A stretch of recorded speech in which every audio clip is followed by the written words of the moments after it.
അത് കഴിഞ്ഞ് കർണാടക മുഖ്യമന്ത്രിയായിട്ടും ആഭ്യന്തരമന്ത്രിയായിട്ടും അതുപോലെ തന്നെ വനം മന്ത്രിയായിട്ടും സംസാരിച്ചു. അതിൻ്റെ അടിസ്ഥാനത്തിൽ അവരിപ്പോൾ എന്നോട് വിവരം അറിയിച്ചിരിക്കുന്നത് thermal and normal drones both are being used in the ഓപ്പറേഷന് തെർമലും നോർമലും ആയിട്ടുള്ള ഡ്രോൺസ് ഉപയോഗിച്ചുകൊണ്ടുള്ള ഓപ്പറേഷനാണ് ഇവിടെ നടക്കുന്നത്. 2 teams of anti-Naxal force are being used in the operation. 5 forest department teams are being already used. ഇത് കൂടാതെ മുഖ്യമന്ത്രിയുടെ പ്രത്യേക നിർദ്ദേശാനുസരണം 100 അംഗ ടീമിനെ ഇതുമായി ബന്ധപ്പെട്ട എല്ലാ സാങ്കേതിക സൗകര്യങ്ങളും ഒരുക്കിക്കൊണ്ട് 100 അംഗ ടീമിനെ സെർച്ച് നടത്തുന്നതിന് വേണ്ടി ചുമതലപ്പെടുത്തിയിട്ടുണ്ടെന്ന് മുഖ്യമന്ത്രി ഇപ്പോൾ അറിയിച്ചിട്ടുണ്ട്. അത് നിങ്ങളെ അറിയിക്കുകയാണ്. അപ്പോൾ ശരണ്യെ എങ്ങനെയെങ്കിലും കണ്ടുപിടിക്കാനുള്ള തീവ്ര ശ്രമത്തിലാണ് കർണാടക ഗവൺമെന്റ്. അതിനാവശ്യമായിട്ടുള്ള എല്ലാ നടപടികളും അവർ ജാഗ്രതയുടെ അടിസ്ഥാനത്തിൽ സ്വീകരിക്കുന്നുണ്ട്. അടുത്തതായിട്ട് ഇന്നലെ പ്രധാനമന്ത്രി വന്ന് തിരുവല്ലയിലും തിരുവനന്തപുരത്തും പ്രസംഗിച്ചത് സത്യത്തിൽ കേരളത്തിലെ ജനങ്ങളെ കംപ്ലീറ്റ് കളിയാക്കുകയായിരുന്നു, വിഡ്ഢികളാക്കുകയായിരുന്നു.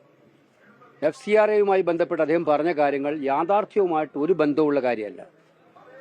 പ്രധാനമന്ത്രി പറയുന്നത് ഞങ്ങളാണ് നുണ പറയുന്നത്, FCRAയെ സംബന്ധിച്ച് ജനങ്ങളെ ഞങ്ങൾ കബളിപ്പിക്കുന്നുവെന്നാണ്. യഥാർത്ഥത്തിൽ നമ്മൾക്കറിയാം എന്താണ് അവിടെ സംഭവിച്ചത്. അങ്ങനെ പറയുന്ന പ്രധാനമന്ത്രിയോട് 3 ചോദ്യങ്ങൾ എനിക്ക് ചോദിക്കാനുണ്ട്. ഒന്ന്, FCRA bill business advisory committee പോലും ചർച്ച ചെയ്യാതെ പൊടുന്നനെ പാർലമെന്റിൽ കൊണ്ടുവരാനുണ്ടായ ചേതോ വികാരം എന്താണ്? അത് കൊണ്ടുവന്നപ്പോൾ കോൺഗ്രസിന്റെ സീനിയർ അംഗം മനീഷ് തിവാരി തടസ്സവാദങ്ങൾ ഉന്നയിച്ചുകൊണ്ട് ആ ബില്ലിനെ എതിർത്ത് ബില്ല് പിൻവലിക്കണമെന്ന് ആവശ്യപ്പെട്ടപ്പോൾ എന്തുകൊണ്ട് ഗവൺമെന്റ് അത് പിൻവലിക്കാൻ തയ്യാറായില്ല, മാറ്റിവെക്കാൻ തയ്യാറായില്ല? ഇൻസിസ്റ്റ് ചെയ്തു ആ ബില്ല് പാസ്സാക്കണമെന്ന് പറഞ്ഞു. മൂന്നാമത്, സഭ പിരിയുന്നതിന് തൊട്ടു മുൻപേ പ്രധാനപ്പെട്ട പാർട്ടികളിലെ പ്രതിപക്ഷ പാർട്ടികളിലെ എല്ലാ അംഗങ്ങളും തെരഞ്ഞെടുപ്പ് ക്യാമ്പയിനിൽ സജീവമായി നിൽക്കുന്ന ഒരു ഘട്ടത്തിൽ ഈ ബില്ല് പാസ്സാക്കാൻ വേണ്ടി വീണ്ടും ഇൻസിസ്റ്റ് ചെയ്തത് എന്തുകൊണ്ടാണ്? നമ്മൾ സ്പീക്കറോട് പറഞ്ഞു, പാർലമെന്ററി അഫയേഴ്സ് മിനിസ്റ്ററോട് പറഞ്ഞു, ഇത്തരമൊരു ബില്ല് പാസ്സാക്കാൻ ഒരു കാരണവശാലും അംഗീകരിക്കാൻ കഴിയില്ല, ഇത് ഭരണഘടനയ്ക്ക് വിരുദ്ധമാണ് എന്ന് പറഞ്ഞിട്ടും ബില്ല് പാസ്സാക്കാൻ ശ്രമിച്ചു. അതിനുശേഷമാണ് ഞങ്ങളുടെ എല്ലാ MPമാരോടും അങ്ങോട്ട് പോകാൻ പറയുകയും പുറത്തും അകത്തും ശക്തമായ പ്രക്ഷോഭം ഉയരുകയും കേരളത്തിലെ എല്ലാ വിഭാഗം ജനങ്ങളും അതിനെ എതിർക്കുകയും ചെയ്തപ്പോഴാണ് അവസാനം തടിയൂരി തൽക്കാലത്തേക്ക് അവർ രക്ഷപ്പെട്ടത്. ഇതാണ് യാഥാർത്ഥ്യം എന്നിരിക്കെ യാഥാർത്ഥ്യം മറച്ചു പിടിച്ചുകൊണ്ട് വാദിയെ പ്രതിയാക്കാനുള്ള ശ്രമം ഇന്നലെ പ്രധാനമന്ത്രി നടത്തിയത് ആ ഒരു വലിയ കസേരയിലിരിക്കുന്നതിന് മഹത്വത്തിന് കളങ്കമേൽപ്പിക്കുന്നതാണെന്നാണ് എനിക്ക് പറയാനുള്ളത്. ഓക്കെ, എന്താണ്? അല്ല, അത് വയനാട്ടിൽ നമ്മളത് കണ്ടതാ കഴിഞ്ഞ ഇലക്ഷനിൽ, പാർലമെന്റ് ഇലക്ഷനിൽ. കേരളത്തിലെ ജനങ്ങളെയൊക്കെ ഇവർ അണ്ടർ എസ്റ്റിമേറ്റ് ചെയ്യാണ്. കിറ്റ് കൊടുത്താലും ഇലക്ഷന് മുമ്പ് സാധാരണഗതിയിൽ കൊടുത്തുകൊണ്ടിരിക്കേണ്ട പെൻഷൻ ഇലക്ഷനെ തൊട്ട് മുമ്പ് കൊടുത്താലും ഒക്കെ ആൾ വോട്ടുമാറി ചിന്തിക്കുമോ?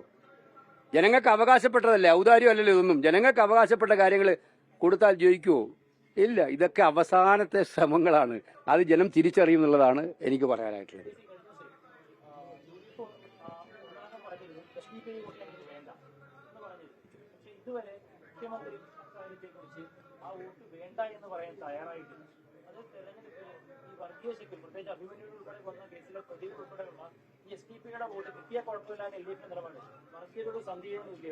അവർക്ക് എന്താ അഭിമന്യു ഉള്ളത്?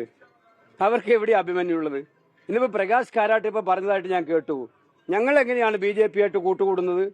RSSുമായിട്ട് ഏറ്റവും സംഘർഷത്തിൽ ഏർപ്പെട്ട് ഞങ്ങൾ എത്ര സഖാക്കൾ മരിച്ചു വീണിട്ടുണ്ട്. ഈ തെരഞ്ഞെടുപ്പിലെ ഏറ്റവും വലിയ വിഷയം അതുകൊണ്ടാണ് ഉണ്ടായത്. നിങ്ങൾ പരമ്പരാഗതമായ ശൈലിയിൽ നിന്നും പാർട്ടിയുടെ ആശയങ്ങളിൽ നിന്നും വ്യത്യസ്തമായിട്ട് ചിന്തിക്കുന്ന പാർട്ടിയായിട്ട് മാറി. പാർട്ടി അണികളുടെ വികാരങ്ങൾക്കനുസരിച്ച് പ്രവർത്തിക്കുന്ന പാർട്ടിയല്ല.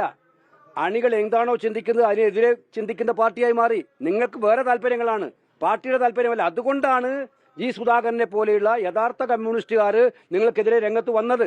അതുകൊണ്ടാണ് ഇപ്പോഴും പരസ്യമായി രംഗത്ത് വരാതെ ഒരുപാട് പേർ നിങ്ങൾക്കെതിരെ വോട്ട് ചെയ്യാൻ കാത്തിരിക്കുന്നത്.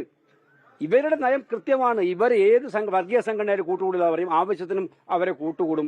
ഈ കാര്യത്തിൽ വളരെ കൃത്യമാണ്. അഭിമന്യുവിന്റെ കുടുംബത്തിനോട് അവർ സമാധാനം പറയട്ടെ.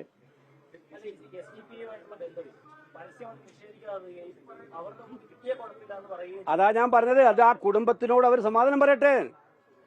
അവർക്കൊരു ഐഡിയോളജിയും ഇല്ല. അത് ഞാൻ ഇന്നലെയും പറഞ്ഞു, ഇന്ന് രാവിലെയും പറഞ്ഞു.